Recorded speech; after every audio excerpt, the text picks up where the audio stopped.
ሳውልም በእስጢፋኖስ መገደል ተስማምቶ ነበር። በዚያ ቀን በኢየሩሳሌም በነበረችው ቤተ ክርስቲያን ላይ ታላቅ ስደት ተነሳ። ከሐዋርያትም በቀር አማኞች በሙሉ በይሁዳና በሰማርያ አውራጃዎች ሁሉ ተበተኑ። በመንፈሳዊ ነገር የተጉ ሰዎችም እስጢፋኖስን ቀበሩት፣ ደግሞም እጅግ አለቀሱለት።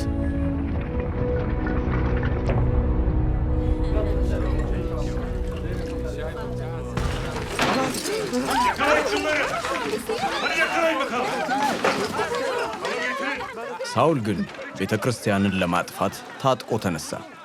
ከቤት ወደ ቤት በመግባትም ወንዶችንና ሴቶችን ጎትቶ እያወጣ ወህኒ ቤት ያስገባቸው ነበር።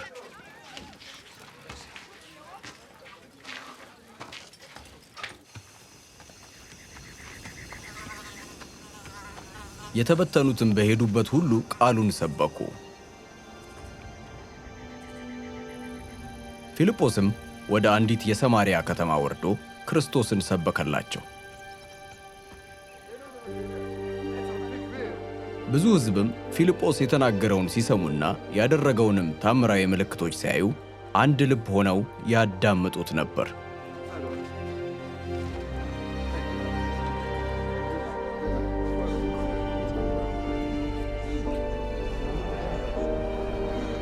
ርኩሳን መናፍስትም እየጮኹ ከብዙ ሰዎች ወጡ።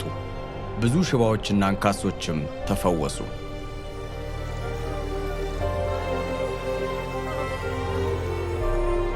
ከዚህ የተነሳም በከተማይቱ ታላቅ ደስታ ሆነ።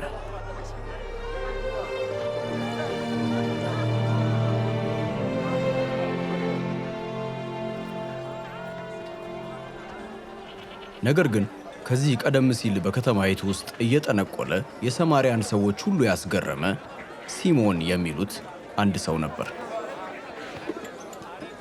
እርሱም ራሱን እንደ ታላቅ ሰው ይቆጥር ነበር። ከታናሽ እስከ ታላቅ ያለው ሰው ሁሉ ይህ ሰው ታላቁ ኃይል በመባል የሚታወቀው መለኮታዊ ኃይል ነው በማለት ከልብ ያዳምጡት ነበር። ከብዙ ጊዜ ጀምሮ በጥንቆላ ሥራው ስላስገረማቸውም ትኩረት ሰጥተው ይከተሉት ነበር። ነገር ግን ፊልጶስ ስለ እግዚአብሔር መንግሥትና ስለ ኢየሱስ ክርስቶስ ስም የሰበከላቸውን አምነው በመቀበላቸው ወንዶችም ሴቶችም ተጠመቁ። ራሱ ሲሞን እንኳ ሳይቀር አምኖ ተጠመቀ። ፊልጶስንም ተከትሎ ሄደ። የሚደረገውን ምልክትና ታላቅ ታምራት አይቶም ተገረመ።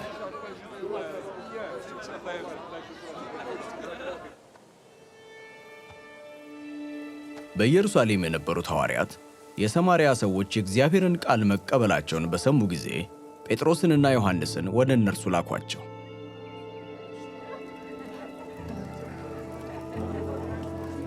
እነርሱም ሰማርያ በደረሱ ጊዜ መንፈስ ቅዱስን እንዲቀበሉ ለሰማርያ ሰዎች ጸለዩላቸው። ምክንያቱም በዚያ ጊዜ በጌታ ኢየሱስ ስም ተጠምቀው ነበር እንጂ ገና መንፈስ ቅዱስ ባንዳቸውም ላይ አልወረደም ነበር።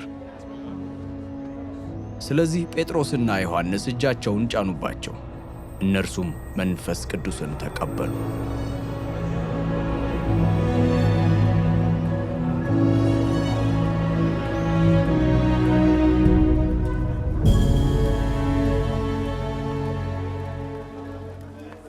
ሲሞንም ሐዋርያት እጃቸውን በሚጭኑበት ጊዜ መንፈስ ቅዱስ እንደሚሰጥ አይቶ ገንዘብ አመጣላቸውና እንዲህ አላቸው፣ እጄን የምጭንበት ሰው ሁሉ መንፈስ ቅዱስን እንዲቀበል ይህን ሥልጣን ለእኔም ስጡኝ።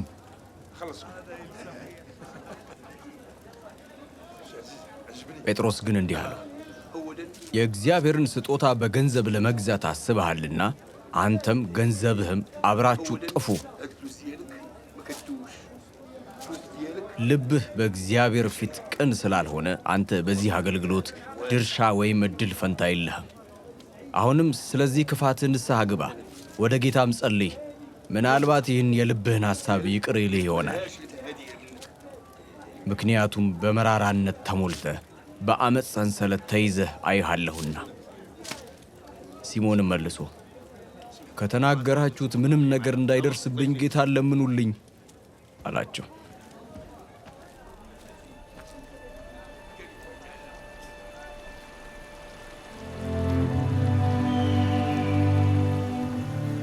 ጴጥሮስና ዮሐንስም የጌታን ቃል ከመሰከሩና ገልጠው ከተናገሩ በኋላ በብዙ የሰማርያ መንደሮች ወንጌልን እየሰበኩ ወደ ኢየሩሳሌም ተመለሱ።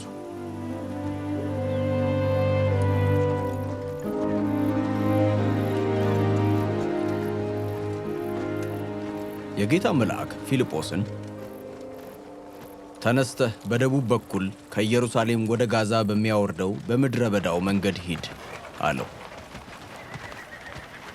እርሱም ተነስቶ ሄደ። እነሆ የኢትዮጵያ ንግሥት የህንደኬ ባለሟልና የሀብት ንብረቷ ሁሉ አዛዥ የሆነ አንድ ኢትዮጵያዊ ጃንደረባ አገኘ። ይህም ሰው ሊሰግድ ወደ ኢየሩሳሌም መጥቶ ነበር። ሲመለስም በሰረገላ ተቀምጦ የነቢዩን የኢሳይያስን መጽሐፍ ያነብብ ነበር። መንፈስም ፊልጶስን ሂድ፣ ወደዚህ ሰረገላ ቅረብ አለው። ፊልጶስም ፈጥኖ ወደ ሰረገላው ሄደ። ጃንደረባውም የነቢዩን የኢሳይያስን መጽሐፍ ሲያነብብ ሰምቶ ለመሆኑ የምታነበውን ታስተውለዋለህን? አለው። ጃንደረባውም የሚያስረዳኝ ሰው ሳይኖር እንዴት አድርጌ አስተውላለሁ? አለው። እርሱም ወደ ሰረገላው ወጥቶ አብሮት እንዲቀመጥ ፊልጶስን ለመነው። ጃንደረባው ያነብብ የነበረው የመጽሐፍ ክፍል ይህ ነበር። እንደ በግ ወደ መታረድ ተነዳ፣ በሸላቹ ፊት ዝም እንደሚል በግ አፉን አልከፈተም። ራሱን በማዋረዱም ፍትሕን ተነፈገ። ሕይወቱም ከምድር ተወግዳለችና ስለ ትውልዱ ማን ሊናገር ይችላል?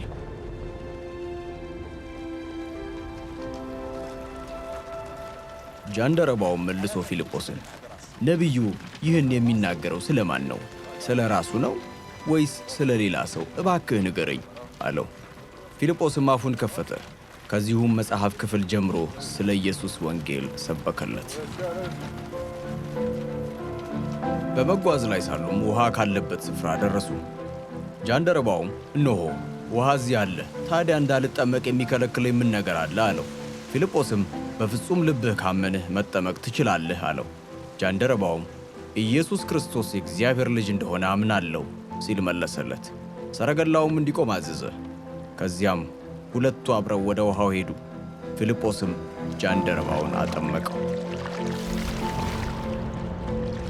ከውሃውም በወጡ ጊዜ የጌታ መንፈስ ፊልጶስን ነጥቆ ወሰደው። ጃንደረባውም ከዚህ በኋላ አላየውም። ሆኖም ደስ እያለው ጉዞውን ቀጠለ።